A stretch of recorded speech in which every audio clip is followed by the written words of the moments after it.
네, 시편 114편 1절 이스라엘이 애굽에서 나오며 이 출애굽 때를 지금 기억하면서 노래하는 거죠. 야곱의 집안이 이제 이스라엘을 일컫는 다른 표현입니다. 야곱의 집안이 언어가 다른 민족에게서 이집트로 말합니다. 언어가 다른 민족에게서 나올 때에 이제 언어가 다른 민족이라고 표현한 게 참 특이하죠. 이스라엘이 이집트에서 산 것은 430년 만에 이집트에서 나오는데 사실 뭐 그 정도 시간이면은 이민 1세, 2세, 3세 뭐 쭉 내려가서 언어가 문제되는 그런 시점은 아니죠. 뭐 이민 3세만 되어도 현지 언어에 능숙해져서 거의 뭐 모국어처럼 사실 모국어로 말하니까요. 출애굽 때쯤이면 사실 뭐 이집트 말이 언어적으로 문제가 될 때는 아니었을 것입니다. 그런데 이제 이 언어가 다른 민족이라는 이 표현이 사실은 이스라엘 민족들에게는 굉장히 심판과 연관돼서 사용되는 그런 표현이었습니다. 예를 들어서 신명기 28장에서 하나님께서 장차 이 율법의 언약을 너희들이 어기게 되면 이런저런 심판을 받게 될 것이다. 그렇게 예고, 경고하시면서 이런 말씀하십니다. 곧 여호와께서 멀리 땅끝에서 한 민족을 독수리가 날아오는 것 같이 너를 치러 오게 하리니 이는 네가 그 언어를 알지 못하는 민족이요. 신명기 28장 49절. 말이 다른 민족이 와서 침략해서 너희들을 공격할 것이다. 그것이 심판이 될 것이다. 이렇게 말합니다. 그래서 언어가 다른 민족이, 말이 다른 민족이 치러 오는 것, 그건 하나님의 심판으로 이미 예고되었던 그런 이스라엘이 역사 속에서 하나님의 심판으로 받았던 고통 중에 가장 대표적인 것 중에 하나였습니다. 실제로 그들은 나중에 말이 다른 바벨론 사람들의 침략을 받고 다 끌려가 가지고 바벨론으로 남의 나라, 말이 다른 나라로 끌려가 가지고 70년 동안 포로 생활을 합니다. 지금 이제 시편 114편의 시인은 어느 시대에 살고 있었는지 우리가 구체적으로는 알 수 없지만 어쨌든 출애굽 자체는 과거였기 때문에 출애굽 사건을 기억하면서 그것이 이제 이스라엘이 이집트에서 나온 거니까 언어가 다른 민족에게서 구출받은 거다. 이렇게 그 사건을, 출애굽 사건을 묘사합니다. 근데 이제 실제로 생각해 보면은 이 시인은 자기 시점에서 언어가 다르다. 언어가 다른 민족이 침략해서 괴롭게 하고 이건 하나님의 심판이니까 그런 일반적인 표현으로 이집트에서 나온 것도 언어가 다른 민족에게서 나왔다. 이렇게 묘사하긴 하지만 실제 그 이스라엘의 이집트에서 있었던 때의 그 삶의 모습을 한번 상상을 해보면은 이스라엘은 400년 이상이나 이집트에서 살았지만 이 사람들 거기서 한 번도 뭐 이건 내 땅이야. 400년 살았으니까 이제 우리 고국이나 다름없어. 이렇게 살았던 적이 한 번도 없었습니다. 끝까지 이집트의 노예로 이 사람들 살았죠. 그리고 사실 목축하는 사람들이기 때문에 목축민이기 때문에 이집트 사람들은 목축하는 사람들을 아주 깊이 하니까 땅의 한 구석에 귀퉁이 땅에다가 내주고 살게 했습니다.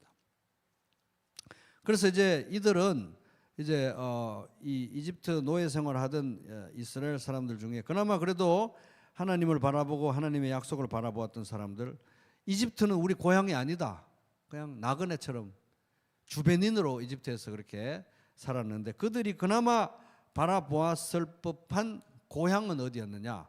사실 엄밀하게 따지면 물리적인 고향은 저 갈대아 우르 이라크여야 되는데 이들이 바라보았을 법한 고향은 사실은 하나님께서 약속하신 약속의 땅 가나안 땅이었을 것입니다. 그래서 이제 또 그런 걸 보면은 이스라엘 사람들은 이집트에서 그렇게 고생하면서 400년 이상에 살았지만 그런 가운데서도 자신들만의 풍습과 언어를 유지하고 살았던 것으로 보입니다. 그러니까 출애굽했을 때 십계명 받고 이렇게 할 때 히브리 말로 받았고 또 실제로 지금 이 시인도 히브리 말로 이렇게 시를 쓰고 있는 거 보면 그들이 그곳에서도 정말 어떻게 보면 우리는 여기 사람들이 아니야. 또 여기 사람이고 싶어도 그럴 수도 없는 그런 형편에서 말과 풍습을 그렇게 유지했던 것으로 보입니다. 근데 실제로 뭐 말이 다른 나라에서 사는 거 엄청 힘들잖아요. 저도 그 뭐 미국에서 토탈 합쳐서 11년 살았지만은 뭐 영어가 그래도 뭐 많이 익숙해져서 영어 뭐 잘하네요 이런 얘기도 곧잘 듣기도 했지만 아주 뭐 영어로 한 누구하고 2시간 1시간 이야기하거나 막 머리가 막 아주 그냥 굉장히 머리가 아파지고 힘들고 집에 가서 막 한국 드라마를 봐야 다시 막 몸이 해소가 되고 막 이렇게 피로가 풀리고 이러는 것처럼 이 모국어가 아닌 그런 환경에서 사는 건 굉장히 힘듭니다. 그래서 인종과 문화와 말이 다른 그 이집트에서 노예 생활하는 거 굉장히 힘들었을 거예요. 아마 이스라엘 사람들. 그래서 모세를 지도자로 이제 출애굽의 지도자로 부르시면서 하나님께서 이스라엘이 그동안 이집트에서 겪었을 고초에 대해서 이렇게 말씀하십니다. 출애굽기 3장 7절 세번역 주님께서 다시 말씀하셨다. 나는 이집트에 있는 나의 백성이 고통받는 것을 똑똑히 보았고 또 억압 때문에 괴로워서 부르짖는 소리를 들었다. 그러므로 나는 그들의 고난을 분명히 안다. 그러면서 네가 가서 그들을 구해내라 이렇게 명령하십니다. 그들이 실제로 힘들었던 거예요. 이스라엘 사람들은 이집트에서 진짜 힘들었던 것입니다. 노예 생활 고달팠던 거예요. 자, 우리가 이제 시편 114편을 보고 있는데 시편 113편부터 118편까지를 이집트 할렐 시편이라고 부릅니다. 이집트 할렐, 이건 할렐루야 할 때 할렐, 이집트 할렐 시편. 근데 이제 이집트에서 출애굽했던 사건들을 이제 기념하고 감사하는 시들이 113편부터 118편 이집트 할렐 시편들인데 특이한 것은 이게 이제 113편과 114편은 이스라엘 사람들이 유월절 명절 때 식사 전에 찬송으로 올려드렸던 시 기도이고 115편부터 118편까지는 유월절 식사를 마치고 올려드렸던 찬송의 시였습니다. 그래서 마가복음 같은 데 예를 들어서 예수님께서 유월절 식사를 마치고 감람산으로 갈 때 이런 표현을 합니다. 마가복음에 이에 그들이 찬양하고 감람산으로 가니라. 마가복음 14장 26절. 여기 찬미했다. 아마도 시편 115편부터 118편 식후에 부르고 떠났을 거예요. 아마 식전에는 113, 114를 찬양했을 거로 추정됩니다. 이게 이제 우리가 어떻게 유추하냐 하면은 지금부터 거의 2000년 전 1세기 후반으로 그 시기까지 거슬러 올라가는 유대교 문서에 유월절 때 이러이러한 찬송을 부른다 이렇게 적혀 있는 그 문헌을 근거해서 유추하는 거니까 1세기 후반에 그 유대교 문서에 적혀 있었던 게 뭐 어느 날 갑자기 나온 게 아닐 거 아닙니까? 오래된 아마 관습이었을 건데 풍습이었을 건데 유대교 전통이었을 건데 그러니까 예수님도 아마 예수님 당시에도 유대인들이 아마 그렇게 했을 것이다 유추하는 것입니다. 그러니까 시편 113편은 이제 113편, 114편은 오늘 114편 예수님도 유월절 날 잡히시기 전날 밤 제자들과 함께 식사 자리에서 불렀을 법한 그런 찬송이다. 그래서 우리 음식 먹을 때 뭐 두부는 뭐 예를 들어 김치를 얹어 먹고 뭐는 어떻게 쌈을 싸 먹고 뭐 이렇게 조합이 있잖아요. 뭐는 어떻게 먹어야 맛있는 그런 거 있잖아요. 그래서 이제 시편 114편은 그렇게 이제 어떤 조합으로 보면은 이게 이 자체가 1절 자체가 이 이스라엘의 출애굽의 어떤 장면을 묘사하고 있고 실제로 또 묘하게도 유대 사람들의 전통상 유월절 날 유월절 식사 전에 이렇게 불렀던 찬송이니까 이 시편 114편의 이 어떤 그 의미와 이 진정한 그런 느낌은 유월절 명절을 염두에 두고 유월절 명절을 염두에 두고 이걸 해석하면은 그 느낌이 확 온다는 거예요. 그러니까 이 시를 시인이 유월절 날 지었다는 얘기가 아니라 이 시가 나중에 유월절 명절에 불려졌다는 거잖아요. 사용됐다. 그거를 생각하고 이 시편을 보면 이 시의 이해가 또 묘하게도 총천연색으로 나타난다는 것입니다.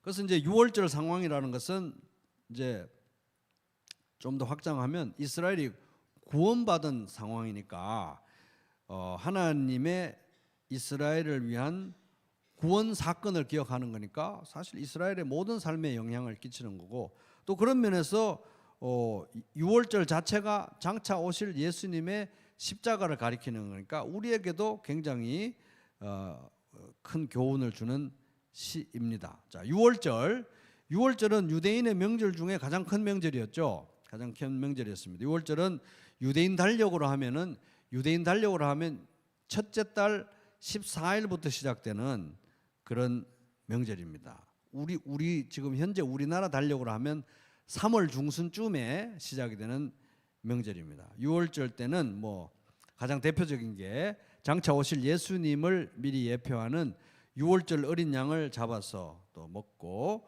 누룩이 들어가지 않은 그 빵을 함께 먹고, 쓴 나물을 함께 곁들여 먹는 그런 아주 신기한 명절인데, 하나님께서 직접 명령하신 명절입니다. 그래서 이제 하나님께서 유월절을 이렇게 지키라고 명령하시면서 약속의 땅에 들어가서 명절을 지킬 때 자녀들이 아버지, 어머니, 이건 도대체 왜 이렇게 하는 건가요? 물으면 이렇게 대답하라고 하나님께서 친히 대답할 말도 넣어주세요. 출애굽기 12장 27절.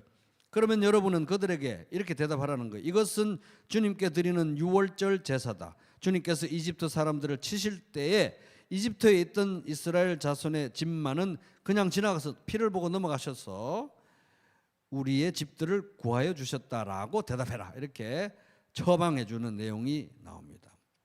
그래서 이제 이런 걸 보면, 처음에 제정할 때 딱 장면을 보면 유월절은 가정에서 부모가 자녀들하고 함께 이렇게 지키는 명절로도 이렇게 처방이 되었지만, 사실 모세 율법서 전반을 보면은 장차 예루살렘 땅에 이스라엘 땅에 들어가 가지고 장차 약속의 땅에 들어가서 거기에 이제 성전이 지어질 거 아닙니까? 예루살렘에 어떤 한 곳을 하나님이 택하고 성전을 지으시면, 그때부터는 이 유월절 명절은 다른 두 특별한 명절과 함께 이 세 명절은 집에서 하지 말고 다 이 예루살렘으로 와서, 성전에 와서 이 명절을 지키라고 또 하나님이 명령하십니다. 출애굽기 23장 17절, 모든 남자는 1년에 3번씩 하나님 여호와 앞에 나와야 한다. 그래서 그게 이제 뭐 유월절과 맥추절과 수장절, 유월절은 이제 무교절이라는 거하고 연결이 되고,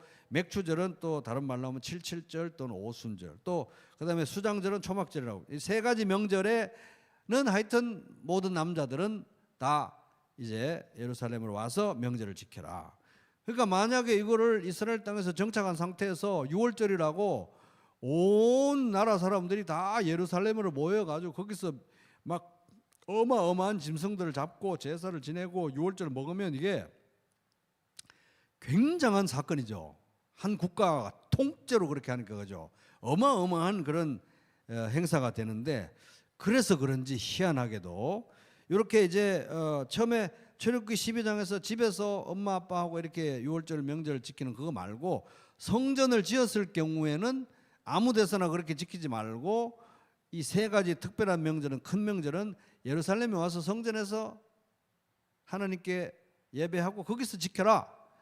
이게 너무 큰 일이 되다 보니까, 그래서 그런지 이제 이 북왕국 이스라엘이 망하고 남왕국 유다가 거의 끝물에, 거의 망하기 얼마 전에 마지막에 부흥의 불길이 일어났을 때가 요시야라고 하는 왕이었는데, 그 요시야 왕 때 부흥의 내용 중에 하나가 유월절을 제대로 지켰다는 거예요.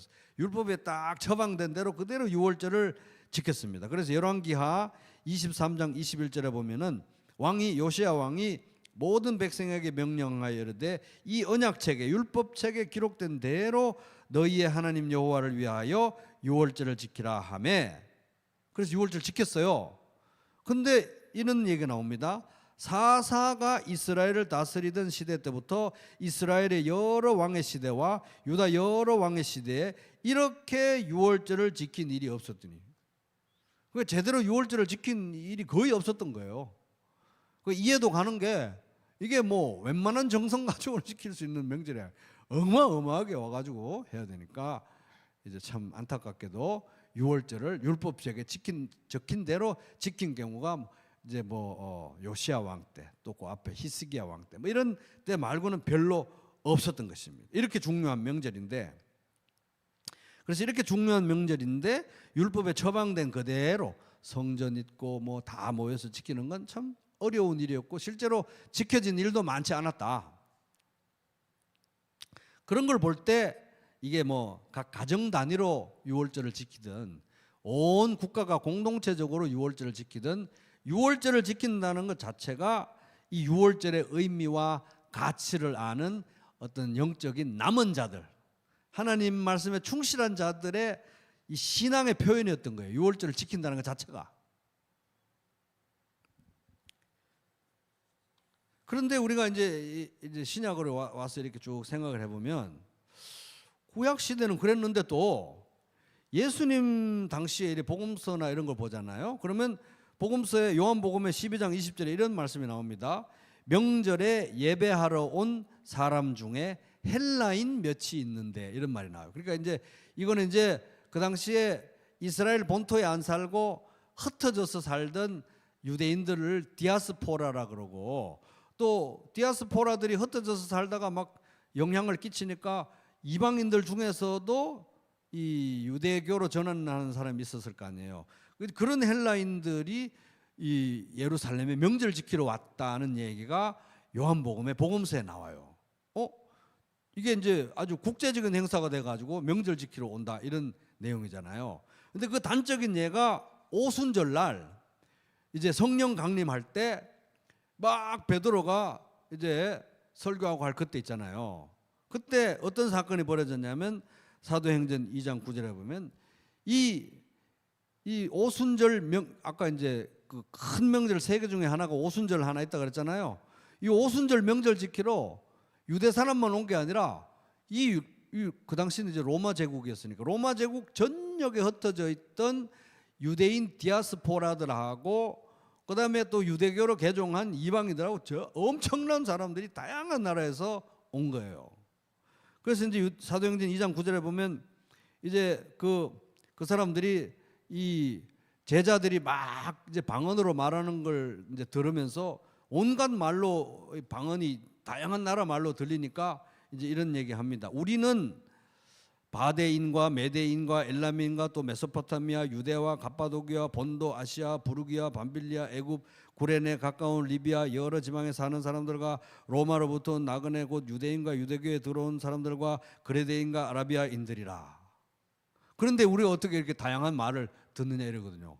그러면 이때 오순절 때는 예수님 시대 얼마 안 지나가지고 바로 제자들이 오순절 교회가 막 태동할 이때는 사람들이 막 몰려와가지고 유월절을 크게 지키고 있잖아요. 지금은 나라도 없지 왕도 없지 이런 상황인데도. 근데 어떻게 이렇게 됐냐 이거예요. 구약에 그렇게 뺀질뺀질하게 유월절도 잘 안 지켰는데 지금 또 이렇게 이 바리새인들하고 막 사두개인들하고 이렇게 있는 이 예수님 당시에는 어떻게 이렇게 유월절을 이렇게 국제적으로 지키느냐. 이걸 이제 보니까 이제 많은 분들이 분석하기를 이렇게 예수님 시대 또 교회가 태동한 이 시대에 다양한 곳에서 와서 이 오순절과 같은 명절을 지키러 성지순례로 오는 이 상황을 어떻게 해석할 것인가 할 때 아마도 이것은 그 당시가 로마 제국이었잖아요. 로마 제국 하면은 뭐 로마의 법이 아직까지 영향을 끼치잖아요. 또 제일 유명한 게 길이에요. 길을 막 사통팔달로 다 닦아가지고 모든 길은 다 로마로 통한다고 할 정도로 막 그 길의 총 길이가 뭐 어마어마할 정도로 다 어디 가든지 다 길을 닦고, 또 로마 제국이 그 전체 유럽을 통일했으니까 국경이 있습니까 없습니까? 국경이 없는 거예요. 다 그 길로 그냥 가면 되는 거예요. 그래서 어떤 사람이 말하기를 요즘 예루살렘 가는 것보다 그때가 훨씬 더 쉬웠다는 거예요. 길 좋지? 다 한 나라죠. 아마 그런 그 로마 제국의 인프라가 구축이 돼 있었기 때문에 이렇게 많은 사람들이 다양한 곳에서 와서 복음을 들을 수가 있었을 것이다. 근데 이날 오순절날 복음 듣고 흩어진 사람들이 가서 또 구원받아가 교회도 막 세운 거예요 실제로. 근데 그걸 보면은 이 예수님이 오시기 전에 복음이 전 세계로 퍼져나갈 수 있도록 바울과 같은 사람들이 전 세계로 다니면서 복음을 전할 수 있도록 하나님이 벌써 이 딱 모든 조건을 이런 인프라를 다 갖춰 놓으셨구나. 이렇게 그 의미를 해석하기도 합니다. 그래서 그런지 갈라디아서 4장 4절에 보면 때가 참에 하나님이 그 아들을 보내사 여자에게 나게 하시고 율법 아래에 나게 하신 것은 율법 아래에 있는 자들을 속량하시고 우리로 아들의 명분을 얻게 하려 하십니다. 그래서 때가 찼기 때문에 예수님이 오신 것입니다. 그래서 어쨌든 간에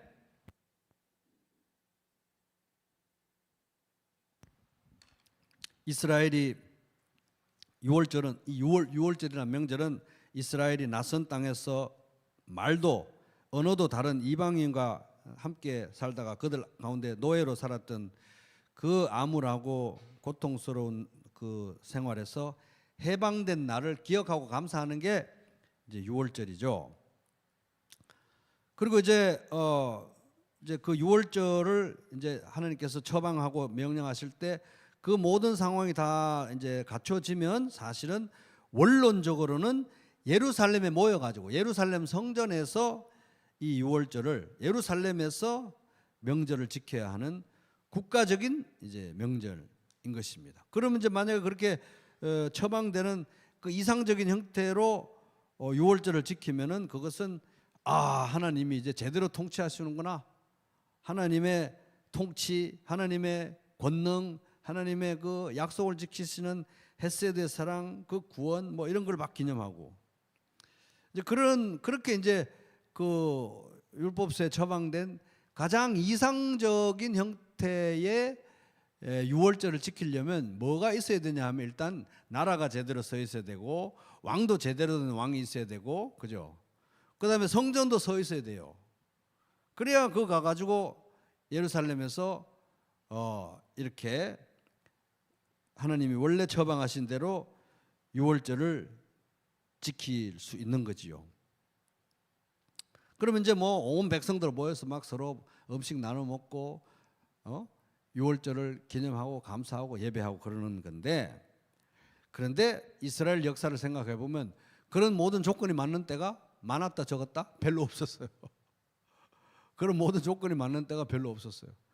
그렇게 다 모여가지고 유월절을 지킬 수 있는 그런 태평성대가 별로 없었습니다. 외세 침입이 있든지 아니면 뭐 내부에 왕들이 타락했든지 하여튼 뭐 문제가 있어가지고 이렇게 온전한 유월절 지킬 수 있는 그런 때가 별로 없었다는 거예요. 사실 그러지 않았던 거죠. 그러니 이게 유월절은 이제 뭐 그럴 때는 뭐 이제 경건한 가정들에서는 가정 단위로 부모와 자식들이 지냈겠죠. 어쨌든 이 유월절 자체는 이걸 보면은 이래저래 이래든 저래든 많은 아쉬움과 유월절을 지키면 지킬수록 많은 아쉬움과 그리움과 열망을 만들어내는 아쉬움과 그리움과 뭔가 그 열망을 만들어내는 그런 종류의 명절이었습니다. 그래서 예를 들어 이런 거죠. 나라가 온전하지 않아요. 지금 뭐가 나라가 안 좋아, 상태가 안 좋아서 가정에서 이거 애들하고 조촐하게 유월절을 지켜야 되는 상황이면 하나님 언제 우리나라가 제대로 돼가지고 왕도 좀 제대로 서고 나라도 좀 평안해져서 언제 저 예루살렘 성전에 다 올라가서 모든 사람들이 모여가지고 유월절 지킨 날이 언제 오겠습니까? 가슴 치면서 그렇게 또 했을 것이고, 그럼 뭐 예루살렘 성전이 있고 나라가 괜찮아서 다 또 이렇게 모여서 유월절 명절을 지킨다고 해도 이게 제대로 된 신앙을 가진 사람들이면 하나님이 이렇게 와서 유월절을 이렇게 지키니까 너무 좋은데 하나님 언제 도대체 우리가 이렇게 열심히 유월절을 지키는 이 유월절의 진짜 의미, 이 유월절 어린 양이 가리키고 있는 진짜 이 장차 오실 메시아, 이분은 도대체 언제 오시는 겁니까?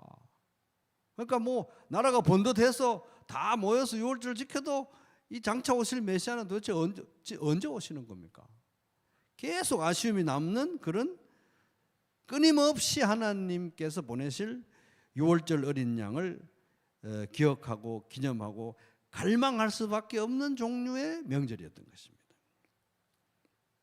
그런데 그렇게 생각해 보잖아요. 우리의 성찬도 마찬가지입니다. 성찬도 빵과 잔을 대하면서 우리는 구원받은 은혜를 기념하고 오면서 감사하죠. 그러나 성찬 예배를 드리면 드릴수록 우리들에게는 갈망과 그리움이 생겨납니다. 언제 우리가 기념하고 있는 이 예수님을, 우리가 빵과 잔을 통해서 기억하는 이 예수님을 언제 직접 보고 먹고 마실 날이 언제 오는가? 내가 이렇게 사랑하는 주님을 직접 볼 때는 언제 오는가? 그래서 예수님이 다시 오셔서 6월절 어린 양으로 죽으셨을 뿐만 아니라 장차 오셔서 이제 만물을 그 발 아래 복종시키고 또 모든 악한 자를 심판하고 하나님 나라를 완성하실 진짜 왕권을 제대로 이루실 그날은 도대체 언제 오는가? 그래서 우리가 성찬 예배를 드리면 드릴수록 그런 갈망이 우리 가운데 일어날 수밖에 없는 것입니다. 그렇게 디자인이 되어 있는 거예요, 원래. 그래서 나는 성찬 예배를 드리면 모든 게 다 회복하고 아무 아쉬움도 없고 아무 그림도 안 일어난다? 그럼 뭔가 지금 하나 빠져 있는 거예요, 지금. 그 성찬 예배에서 뭔가가 빠져 있는 거예요. 그래서 우리는 성찬을 대할 때마다 고린도전서 11장 26절 보면 그러므로 여러분이 이 빵을 먹고 이 잔을 마실 때마다 주님의 죽으심을 그가 오실 때까지 선포하는 것입니다.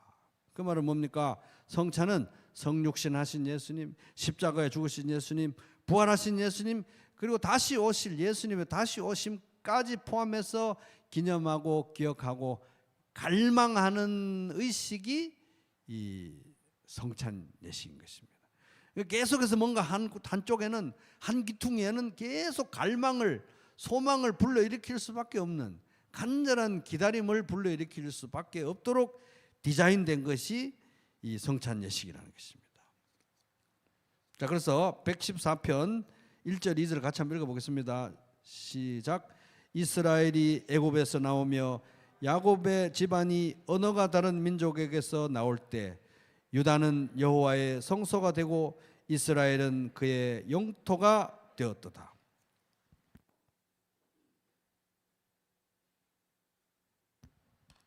일절의 그 이스라엘은 이스라엘 백성들을 가리키는 표현이죠. 이스라엘 백성들이 이집트에서 나왔으니까 2절에 있는 유다와 이스라엘도 유다 백성, 이스라엘 백성 이스라엘 전체를 가리키는 표현이에요. 유다, 이스라엘 이렇게 앞뒤 대꾸로 써져 있지만 유다를 그렇게 다르게 한 것은 뭐 어떤 사람은 남왕국, 북왕국을 가리킨다. 어떤 사람은 유다의 성전이 있으니까 유다를 좀 특별하게 한번 언급했지만 어쨌든 이스라엘 전체를 가리킨다.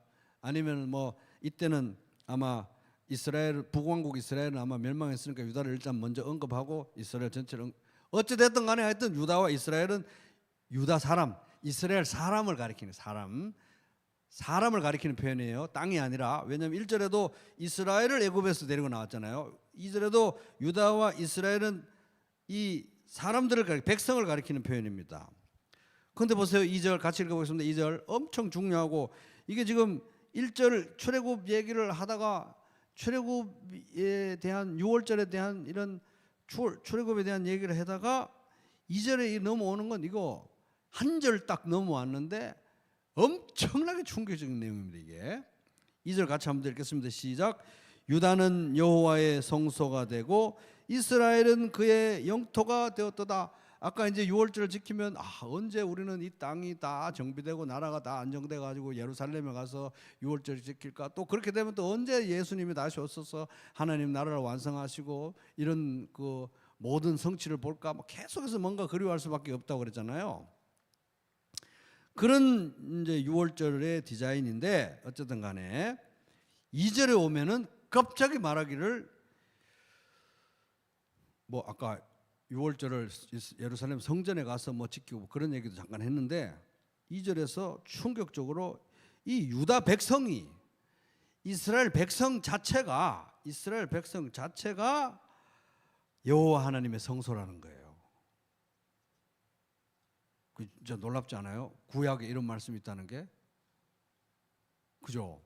이 신약에나 있을 법한 이런 얘기를 유다 백성이 이스라엘 백성이 하나님의 성소다. 마치 우리 교회가 하나님의 집이고 하나님의 성소고 하나님의 충만함이 있는 곳인 것처럼 이스라엘 백성이 유다 백성이 여호와의 성소고 이스라엘은 여기 이스라엘은 백성이에요. 백성 땅이 아니라 이스라엘은 그의 영토 통치권이 작동하는 곳, 어떤 성경 뭐 왕국으로 번역하기도 하고 도미니언이라고 이제 영어 단어에는 그렇게 있기도 한데, 어쨌든 이스라엘이 바로 그가 통치하는, 이스라엘 백성이 바로 그가 통치하는 왕국이다. 백성 자체가 영토다. 왕권이 작동하는, 통치권이 작동하는 영토다. 땅이나 어떤 눈에 보이는 어떤 것들이 아니라 백성 자체가, 이스라엘 백성 자체가 하나님의 임재하시는 성소고, 백성 자체가 그의 통치가 있는 영토다. 엄청나게 충격적인 얘기를 하고 있는 것입니다.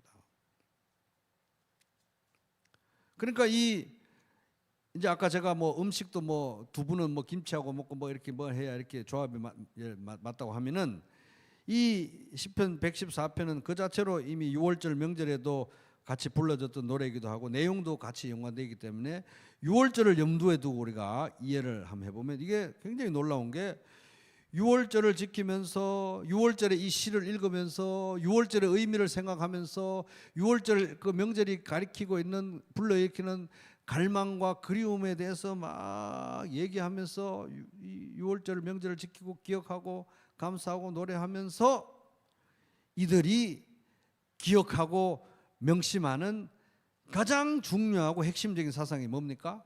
그 중에 하나가 우리가 바로 하나님의 성소다. 지금 현재 우리가 아직 나라도 뭐 제대로 서지도 않았고, 아니면 뭐 포로로 끌려가 있든 뭐 어찌 됐든 뭐가 제대로 된 거 하나도 없지만, 지금 현재적으로 우리가 하나님의 성소고 우리가 하나님의 영토다. 땅은 다 빼앗겼어도, 우리가 바벨론 저 귀퉁이에서 남의 나라에서 노예 생활 또 하고 있어도, 포로가 돼서 노예 생활 또 하고 있어도 우리가 하나님의 영토다. 우리가 하나님의 성소다. 하나님이 그렇게 생각하신다. 이렇게 이 사람들이 노래를 불렀던 거예요, 6월절 날.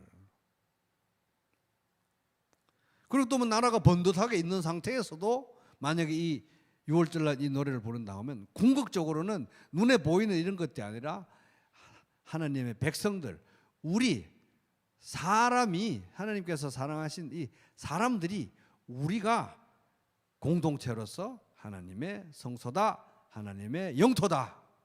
이걸 6월절 날 이 사람들이 노래를 불렀다고 생각해 보세요. 이거 엄청나게 심오한 시 아닙니까? 그죠?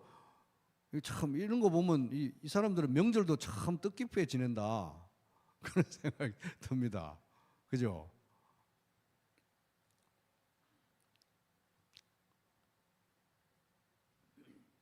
결국은 이 사람들은, 예를 들어 이스라엘 민족들 같은 경우는 언제 우리를 다시 본토로 돌아가게 해서, 언제 다시 성전을 새로 세우고, 언제 다시 우리를 회복시키실 것인가, 아직 이루어지지 않은, 언제 올지 모르는 그런 어떤 약속의 성취를 막 기다리면서, 현재는 뭐 그냥 폐허밖에 없는 상황에서 이들은 이 소망 가운데, 소망은 좋죠. 소망 가운데서도 중요한 건 현재적으로 기뻐할 수 있는 힘이, 우리가 바로 성소다, 우리가 바로 하나님의 영토다, 하나님이 그렇게 보고 계신다 하는 것입니다.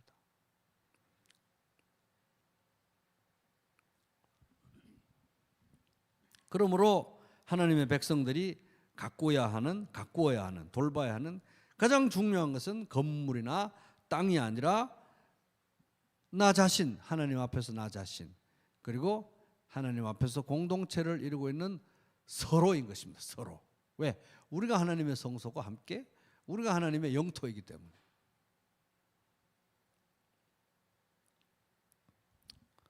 그래서 성찬을 우리가 대할 때 이제 빵이 상징하는 바는 예수님이 우리를 위해서 상하신 그 몸을 상징하기도 하지만, 예수님의 상하신 몸을 상징하는 그 빵은 우리를 위해서 상하신 예수님의 몸을 가리키는 것에서 그 의미가 끝나지 않아요.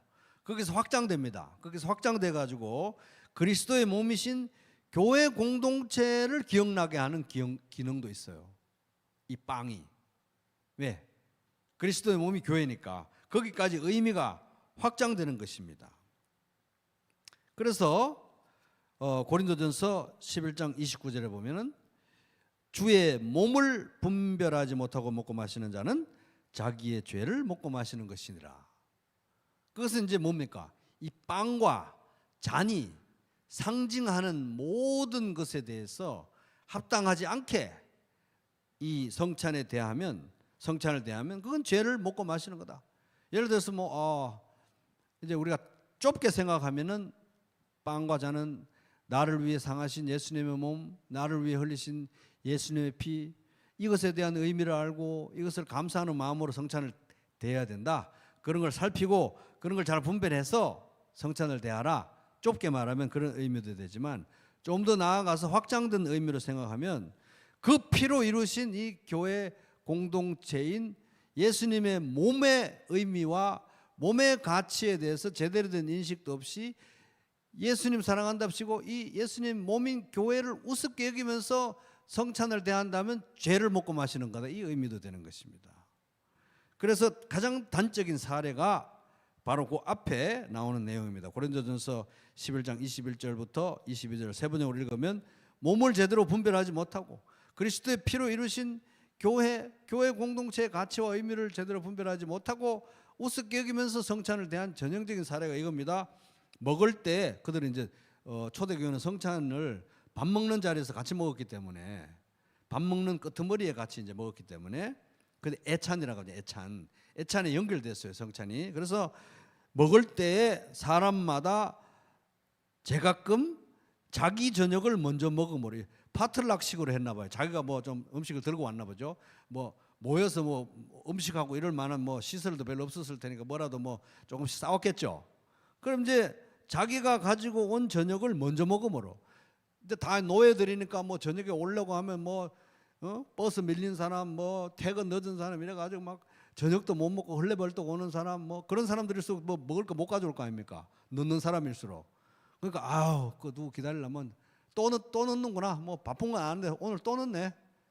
이러면서 자기가 가져온 걸 먼저 먹어버려. 먼저 오는 사람들은 좀 여유 있는 사람들이잖아요. 음식도 가져오고 시간도 있는 사람들은.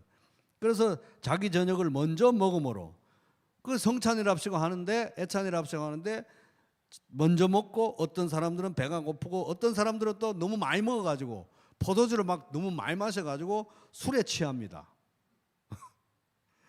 여러분에게 먹고 마실 집이 없습니까? 그러려면 집에 가서 먹으라 이거. 집에 가서. 집이 없습니까? 그렇지 않으면 여러분이 하나님의 교회를 멸시하고 가난한 사람들을 부끄럽게 하려는 것입니까? 내가 여러분에게 무슨 말을 해야 하겠습니까? 여러분을 칭찬해야겠습니까? 이 점에서는 칭찬을 못하겠습니다. 이제 이게 고린도전서 11장 21절 20. 이 몸을 분별하지 못하고 성찬을 대하는 거예요. 그래서 이제 상하 관계, 예수님과 나의 관계에서 몸을 분별해 이 빵의 의미를 분별하는 것과 동시에 이 횡적으로 우리가 형제자매와 함께 몸을 이루고 있구나라도 같이 확장된 의미를 생각하고 성찬을. 뭐 간단하게 생각하면 명절에 우리나라도 뭐 추석 때 자녀들이 모였어요. 엄마한테 뭐 이렇게 용돈도 드리고 다 엄마하고는 다 관계가 좋아 자식들이요. 근데 밥 먹는데 아주 엄마하고는 어머니 막 요것도 드시고 저것도 하는데 자기들끼리는 막 살기가 걸려. 살기가. 그러면 안 된다. 그걸 몸을 분별하고 성찬을 대하는 게 아니라는 것입니다. 그래서 이게 이제 우리 자신이 2절 이 엄청난 절이잖아요. 유다는 여호와의 성소가 되고 이스라엘은 그의 영토가 되었도다. 이 말씀 자체는 계속 반복해서 유월절을 지키고 나라도 땅도 없는 이역만리에서 유월절을 지키고 숨어서 유월절을 지키고 뭐 이를 할 때 엄청난 위로와 소망이 되었을 것입니다. 땅도 없고 성전도 없고 성전도 다 무너졌고 이래도 우리가 하나님의 성소다. 우리를 성소로 생각하신다. 우리가 그의 영토다. 그러니까 소망 가운데 현재는 아무것도 없는 그런 게 아니라 소망이 있지만 현재도 기뻐할 수 있는, 왜? 하나님의 임재 때문에 그런 아마 힘을 주었을 것입니다.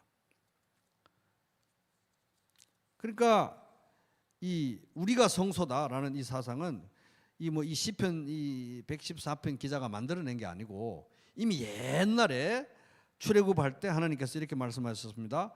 내가 이스라엘 자손 중에 거하여 그들의 하나님이 되리니 그들은 내가 그들의 하나님 여호와로서 그들 중에 거하려고 그들을 애굽 땅에서 인도하여 낸 줄 알리라. 나는 그들의 하나님 여호와니라. 출애굽기 29장 45, 46. 그러니까 뭐 성막 막 만들고 요렇게 만들어라 저렇게 만들어라, 요거는 뭐 무슨 색깔 나오고 이거는 뭐 금으로 만들고 저거는 은으로 만들고 다 했잖아요. 성소 그렇게 귀하게 하고 뭐 온갖 그런 걸 가르쳐 줬는데, 그것에 더 상위적이고 더 중요하고 더 영원한 의미는 뭡니까? 이런 식으로 내가 너희들을 생각한다, 이런 식으로 너희들이 나의 성소다, 이걸 보여주는 것입니다. 그런 하나님과 백성들과의 관계를 보여주는 그림인 것입니다. 그 모든 게 언제 이루어졌느냐? 궁극적으로 성취되느냐? 예수님이 이 땅에 오셨을 때 이제 성취가 된 것이죠.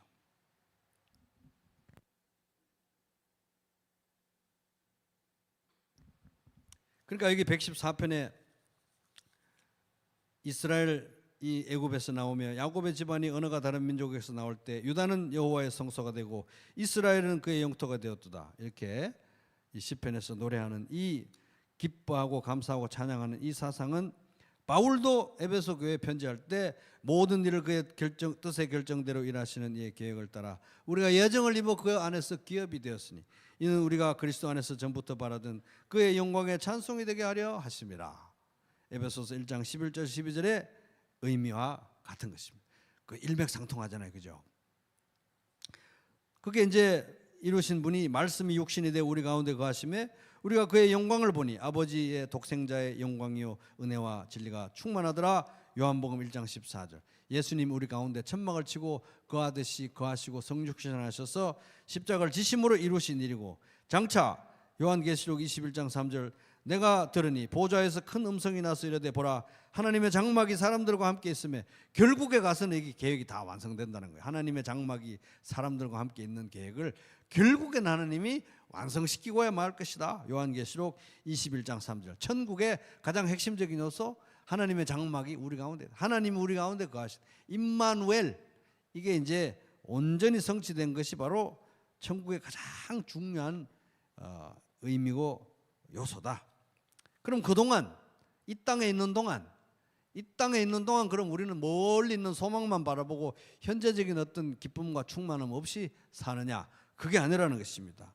또 만물을 그의 발 아래에 복종하게 하시고 그를 만물의 교회로, 만물 위에 교회의 머리로 삼으셨느니라. 교회는 그의 몸이니 만물 안에서 만물을 현재적으로 현재 진행형으로 완성될 날까지 현재적으로 만물 안에서 만물을 충만하게 하시는 일을 하고 계시는 그 예수님의 충만함이 교회다. 그러니까 현재적으로도 우리는 하나님의 성소로서, 예수 그리스도의 몸으로서, 그리고 예수님이 만물을 충만하시게 하는 그 일을 행하는 하나님의 도구로서 이 세상에서 살아가면서 그 높으신 예수님의 충만함을 경험하면서 소망 가운데 기쁨을 경험하면서 우리가 살아간다, 이런 의미인 것입니다.